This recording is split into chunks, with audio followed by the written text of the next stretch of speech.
তারাবির সালাতের রাকাত বিতর্ক এড়িয়ে চলুন। রাকাত নিয়ে বিতর্ক করবেন না। 8 রাকাত 20 রাকাত নিয়ে যে মারামারি এই দেশে, এটা শয়তানের ফন্দি। চিল্লায় বলেন, এটা কার ফন্দি? আমরা 20 রাকাত পড়ি, আপনারা হয়তো 8 রাকাত পড়েন, কোনো অসুবিধা নাই। আমরা যারা 20 রাকাত তো আমরা পড়তেছি, আমরা 20 রাকাতের কথাই বলি, 20 রাকাত আমরা পড়বো আজীবন। সৌদি আরবে মক্কা মদিনায় 20 রাকাত পড়ে, কোনো অসুবিধা নাই। অন্যান্য মসজিদগুলো 8 রাকাত পড়ে, এই নিয়ে এদের মধ্যে মারামারি আছে?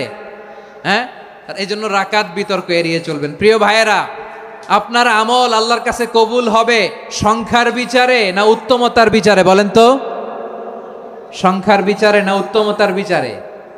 উত্তমতার বিচারে। কত চমৎকার ভাবে আপনি আল্লাহর সামনে দাঁড়াতে পারছেন এটা বিবেচ্য। রুকু সেজদাগুলো সুন্দরভাবে করবেন। রুকু থেকে সোজা হয়ে দাঁড়ানো ওয়াজিব, 2 সেজদার মাঝখানে সোজা হয়ে বসা ওয়াজিব। এই তা'দিলুল আরকান বাদ দিলে হানাফি মাযহাব মতে সৌ সেজদা দিতে হবে, অন্য মাযহাব মতে নামাজই হবে না, আপনি নামাজই হবে না। এই জন্য ধীরস্থির ভাবে তারাবির সালাত যেন আমরা আদায় করি। পারা যাবে তো ইনশাআল্লাহ? 3 নাম্বার, তাহাজ্জুদের সালাত আদায় করুন। বছরের অন্য সময় উঠতে পারি না, অনেকে বলে হুজুর উঠতে পারি না, কিন্তু রমাদানে সাহারি খাওয়ার জন্য তো উঠাই লাগে। কি বলেন, সাহারি খান আপনারা? হ্যাঁ, খান না? খান কে কে দেখি তো? মাশাআল্লাহ মাশাআল্লাহ। এই সুন্নত পালনের জন্য 1 নাম্বার। মাশাআল্লাহ, ঠিক আছে, পালন করবেন। আল্লাহর হাবিব বলেন, তাসাহারু ফা ইন্না ফিস সাহুরি বারাকা, তোমরা সাহারি খেও, কেননা সাহারির ভেতরে বরকত ঢুকায় দিয়েছে কে? একটা খেজুর, 1 গ্লাস পানি খেলেও সারা দিন আপনাকে তরতাজা রাখে কে? তো সাহারির জন্য যেহেতু উঠতেই হয়, সাহারি খাওয়ার আগে বা পরে 2 রাকাত 4 রাকাত তাহাজ্জুদ পড়া যাবে না?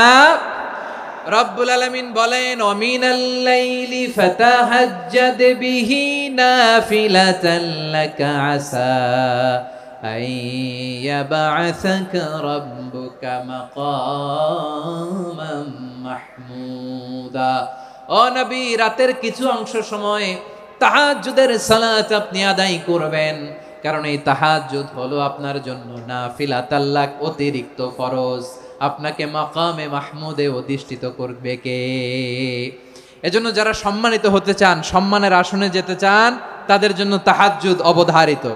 আমরা রমজানে সাহারির আগে তাহাজ্জুদ পড়তে চাই কি চাই না? এই নামাজটারে আল্লাহ বড্ড ভালোবাসেন। কেন জানেন? কারণ গভীর ঘুমকে স্যাক্রিফাইস করে আমরা এই নামাজ পড়ি। ঘুমের আরবি জানা আছে কারো? ঘুমরে আরবিতে কি বলে?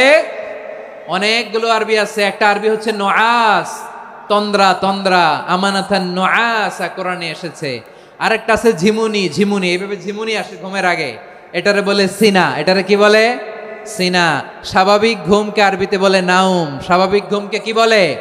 এই সিনা আর নাউমকে আল্লাহ এক আয়াতে এনেছেন, লা তাখুযুহু সিনাতু ওয়ালা নাউম। আল্লাহর তন্দ্রা নাই, ঘুম নাই, ঘুমের আগে যে তন্দ্রা আছে ওইটাও নাই। তাহলে নুআস, সিনা, নাউম পেলাম।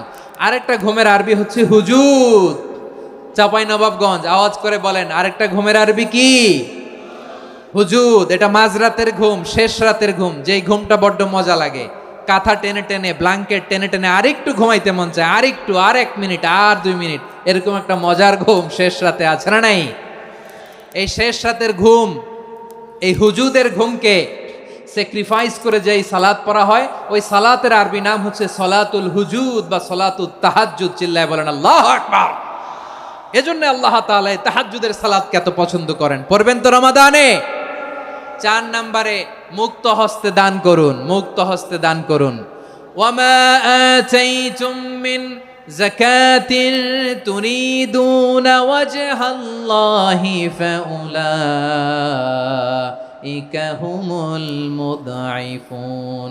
তোমরা মনে করো না যাকাত দিলে তোমাদের সম্পদ কমে যায়, এটা ভেবো না। বরং তোমরা আল্লাহর খুশির জন্য যে যাকাত দাও, তারপরে তোমার যে সম্পদ থাকে ওই সম্পদের মধ্যে প্রবৃদ্ধি দান করে কে? আপনি মনে করছেন দিলে কমে? চাঁপাইনবাবগঞ্জের ভাইয়ের আওয়াজ করে বলেন, দান করলে কি সম্পদ কমে নাকি বাড়ে? আওয়াজ করে বলেন, কমে না বাড়ে? বাড়ে। যেটা দান করেন, কামাসালি হাব্বা আম্বাতাত সাবআ সানাবিলা ফি কুল্লি সুম্বুলাতিন মিয়াতি হাব্বা। 1 টাকা দান করলে এটা চারা বীজের মতো, রূপে দিলে 7টা শীষ, প্রতি শীষে হয় শত শস্য দানা। আল্লাহ যারে চায় এরকম বাড়ায় দেয়, প্রবৃদ্ধি দেয়। সুবহানাল্লাহ। এজন্য মুক্ত হস্তে দান করতে রাজি আছেন? আগে আগে জাকাত ক্যালকুলেট করে রাখেন। আপনার জাকাত বর্ষ যদি পরেও হয়, দেরি করেও হয়, ধরেন যে প্রতি বছর মুহররমে দেন, আপনি আগে দিতে পারবেন। জাকাত অগ্রিম আদায় করা যায়। সুবহানাল্লাহ বলেন। বিষ্ণু ইসা ইসলাম রমাদানে এত দান করতেন, কানা আজওয়াদান নাস, কিন্তু রমাদানে আজওয়াদুন নাস আজওয়াদু বিল খাইরি মিনার রিহিল মুরসালা, প্রবাহিত বাতাসের চেয়ে বিশ্বনবী আরো প্রধান্যতা বেড়ে যেত। প্রবাহিত বাতাস যেমনি সবাইরে বাতাস দেয়, আস্তিক নাস্তিক মুমিন কাফির সবাইকে শীতল করে দেয়, তেমনি নবীজির রমাদানের দান ছিল এমন, কেউ নবীর কাছে চেয়ে ফিরে গিয়েছে এর নজির নাই। জোরে বলেন সুবহানাল্লাহ। রমাদানে দান করব, ইফতার শেয়ার করব। কাউকে ইফতারি করালে সারাদিন রোজা রেখে তার যে সওয়াব, আপনি ইফতার করানোর কারণে আপনার আমলনামায় ওই সওয়াব আল্লাহ ঢুকাই দিবেন। পড়েন সুবহানাল্লাহ।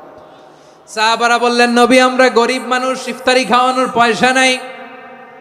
আল্লাহর হাবিব বললেন, ওয়ালাউ বিমাজকাতি লাবান, এক ঢোক দুধ, ওয়ালাউ বিতামরা, একটাও খেজুর, ওয়ালাউ বিশারবাতিমা, এক ঢোক পানি খাইয়েও যদি কারো রোজা ভাঙাও, তারপরে ওই সওয়াব তোমার আমলনামায় দিবে কে? তাহলে মুক্ত হস্তে দান করুন, 4 নাম্বার। 5 নাম্বার হচ্ছে কদর তালাশ করুন। রমজানের সবচেয়ে দামি সময়। বিষ্ণু বলেন, মান হরিমা খাইরাহা ফাকাদ হরিম, যে কদর মিস করলো সে সব মিস করলো, হি ইজ দ্য লুজার। আচ্ছা বলেন, এই বরকতের মাসে আমরা কি লুজার হতে চাই না গেইনার হতে চাই?